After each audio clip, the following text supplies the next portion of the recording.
이제 뭐 총선 내시라는 이 그 선관위와 공직선거법의 문제에 대해서 잠깐만 인터뷰를 말씀 좀 해주시기 바랍니다. 네, 뭐 총선 내에서 이제 아는 분들도 있고 좀 생소한 분들도 있을 수 있는데 4.13 총선 앞두고 전국에 1000여 개가 넘는 시민단체들, 지역단체들이 다 같이 모여가지고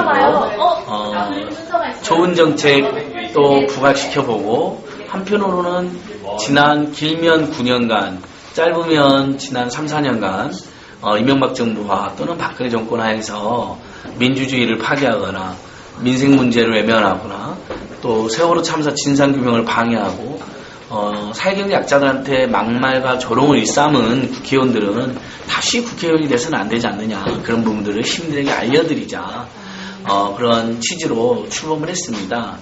생각 같아서는 또는 여러분들은 현행선거법에 문제가 많으니까 불복종을 해서라도 국민들에게 좀 더 적극적으로 정말 나쁜 후보들, 못된 후보를 알리고 좋은 정책을 널리 퍼뜨리자라는 의견도 주셨지만 불필요하게 또 탄압의 빌미를 주고 또 많은 시민단체들이 이명박 정부, 박근혜 정부 거쳐서 굉장히 활동 자체가 어려워지고 힘들어진 상황인데 또다시 탄압의 빌미를 주고 또 선거법 위반했다라고 공격을 받고 또 구속되거나 불구속 기소가 되고 벌금이 나오는 이 전 과정이 너무나 힘들고 기막힌 과정이기 때문에 처음부터 우리 총선 넷은 참여단체들이 여러 차례 논의한 끝에 선거법에 문제가 많지만 현행선거법의 테두리를 최대한 존중하면서 그러니까 즉 불복종을 선택하기보다는 합법적 테두리 내에서 진행하면서 그 안에서 시민들의 아이디어로 최대한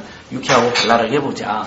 그러다가 구멍 뚫린 이제 피켓 이야기도 나오게 된 것이죠. 뭐 치밀하게 기획을 해서 구멍 뚫린 피켓이 나온 게 아니라 나쁜 후보자를 나쁜 후보자라고 시민들이 알려줘야 되는데 현행선거법이 문서, 도화, 유인물, 현수막 뭐 일체 그런 시설물이라든지 외부에 표현할 수 있는 그 구체적인 어떤 물질을 통해서 후보자나 정당의 이름, 사진 또는 이미지를 일체 사용을 못하게 금지했기 때문에 그러면 그 후보 선거 사무실 앞에 가서 후보자들이 자기들이 홍보하려고 만드는 현수막을 배경으로 나는 안 찍어 피켓을 들고 있으면 기자님들이 취재를 해서 그게 자연스럽게 시민들에게 알려지는 방식을 택하자 했고 선관위도 당시에 그 현장에서도 단 한 번도 그 피켓이 문제라고 이야기한 적이 없습니다.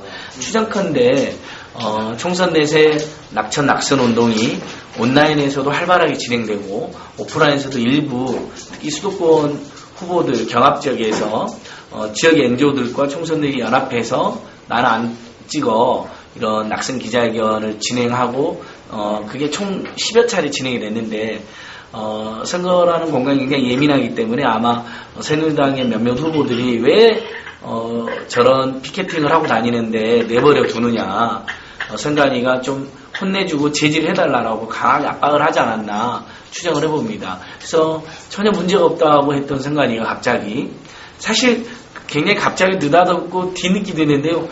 총선 내시 모든 캠페인이 끝난 4월 12일 날 갑자기 고발을 한 것으로 되어 있고 선거 끝나고 4월 20일 날이 지나서 고발했다는 공문이 도착했거든요. 그것만 봐도 선관위는 전혀 문제 삼지 않으려고 했는데 막판에 오히려 새누리당 후보들이 이렇게 궁지에 몰리고 많은 유권자들의 비판이 증가하니까 그것과 총선 내세 활동이 연결되어 있다라고 저희 때문에 그분들이 떨어진 건 아니겠지만 그래도 일부 지역단체들과 펄뿌리 NGO들 또 총선 내시 열심히 온라인에서 낙선 운동을 하고 오프라인에서 법 테두리에서 허용된 캠페인을 하는 게 부담스러워서 강하게 단속을 하고 제재해달라고 압력을 행사한 게 아닌가. 그래서 뒤늦게 고발했다 이렇게 추정을 해보는데요.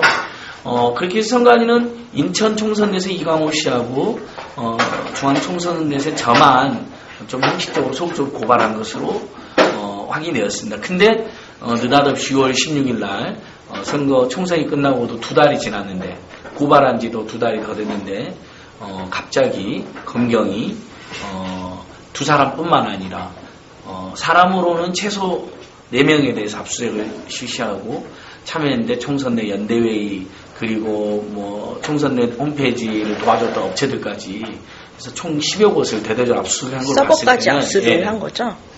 압수수색한 걸 봤을 때는 선관위가 마지못해 고발한 것을 빌미로 아예 이참에 비판적 시민단체들을 확 짓밟아버리자. 여소야대 선거 결과가 나온 것을 받아들일 수도 없는데 시민단체들도 그런 결과를 만드는데 유조한 거 아니냐. 그래서 보복성 수사, 일종의 분풀이형 수사, 그리고 앞으로도 또 시민단체들이 열심히 유권자 운동하면 현 집권 세력 입장에서는 좋을 것이었기 때문에 그동안 최소 9년, 길게는 이제 최소 8년, 길게는 9년 동안 정말 많은 악행과 잘못을 저질렀잖아요.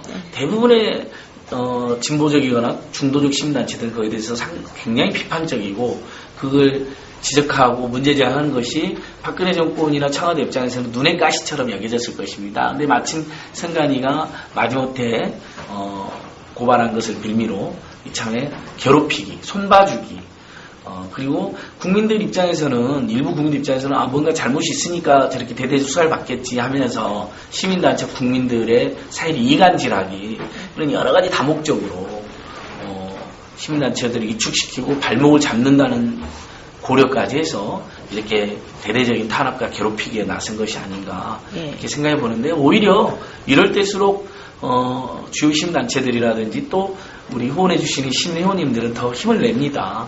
너무나 명백히 부당하고 과잉 조치이기 때문에 100번을 양보해서 경미한 위반 소지가 있었다 하면 제가 가서 소환 조사에 응해서 당당하게 자세하게 왜 우리가 이번에 불법이나 부당한 개입이 아니었는지 잘 설명드리려고 준비하고 있었거든요. 근데 누가 보기에도 거의 정치보복, 그다음에 여론공작, 정치공작식 탄압이기 때문에 오히려 박근혜 정권과 검경이 국민적 지탄의 대상이 되고 있다라고 생각합니다.